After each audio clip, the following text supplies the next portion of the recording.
What's up guys, how's it going? It is Matt here. So we're going to do a little bit of a training video today. So I'm going to give you a quick little warning. So it's a snowy day and all my kids are home from school, so they might be a little bit loud in the background. You're going to have to deal with it. So let's move on. So we're going to be talking about something that actually comes across in the classes I teach a lot. It's actually something that's actually pretty common out there. What we're going to be talking about today is cross-eye dominant shooting.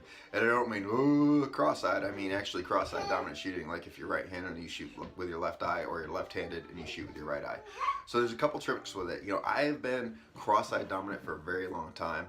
The Marine Corps, when I was in the Marine Corps, they taught me how to shoot left-handed, taught me how to use a rifle left-handed.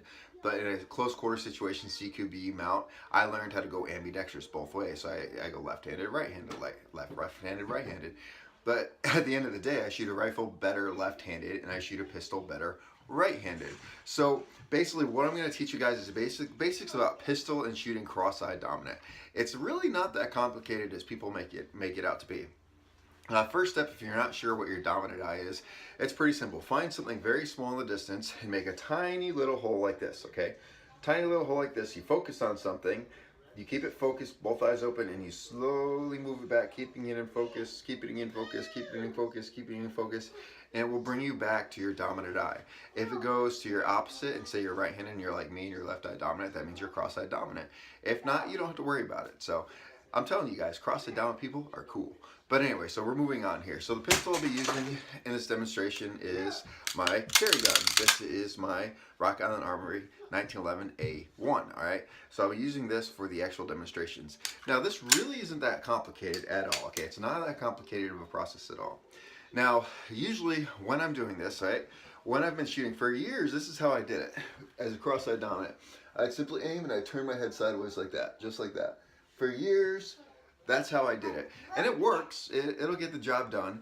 But there's a new method that I learned that I really like. I really like this method a lot. So I'm going to demonstrate it real quick. So this is pointing in a safe direction.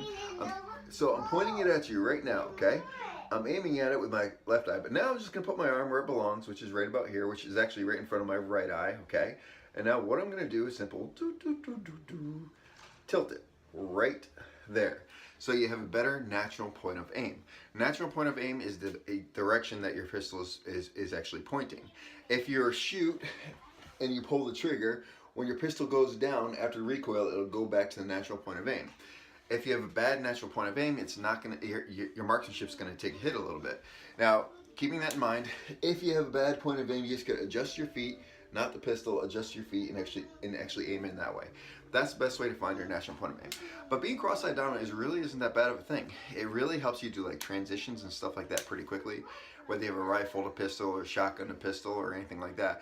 And it helps, and when you're going to like ambidextrous shooting, it actually helps you pick up ambidextrous shooting pretty well. I mean, it takes practice. You gotta get used to using your off hand.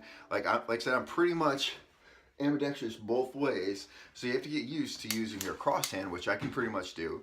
But for the people that don't want to spend the time trying to learn how to do that, this is basically the way to do it. Now, if you listen to like any you know, like instruction courses out there and stuff like that, they're all gonna say the same exact thing. Same exact thing is always, well, if you're cross-eye dominant, you just need to switch over to your non-dominant hand, and then it'll be right in front of you. That can be a pain in the butt, especially for new shooters. Like I said, this trick is very simple. You point, and then you just tilt it right there, and it brings it right in front of your dominant eye. It's very simple, like you saw. I'll do it in slow motion again if you guys didn't catch it. Right here, this is standard. This is actually where it would actually be in front of my right eye, right about there. And then I just tilt, and it's perfectly right in that. It really doesn't mess up your shot groups or anything like that. It's just a slight switch in the wrist. Now, the other method for cross-eye dominant shooting, which I do use, now keep in mind, when I'm moving and shooting, I shoot from the isosceles position, which is basically going to be like this. But when I'm doing like distance shooting, I use the Weaver, a modified Weaver stance, which is pretty much the same thing. And that gives me a little bit more support when I'm actually got it tilted on my cross-dominant eye. Keep in mind, I also do that because I have wrist issues, and sometimes when I put my pistol out here, and I did an entire video, sometimes when I put my pistol out here like this, and I shift it, it actually hurts my wrist a little bit. So for me, it takes a lot of the pressure off my wrist and gives me a little bit better accurate shots.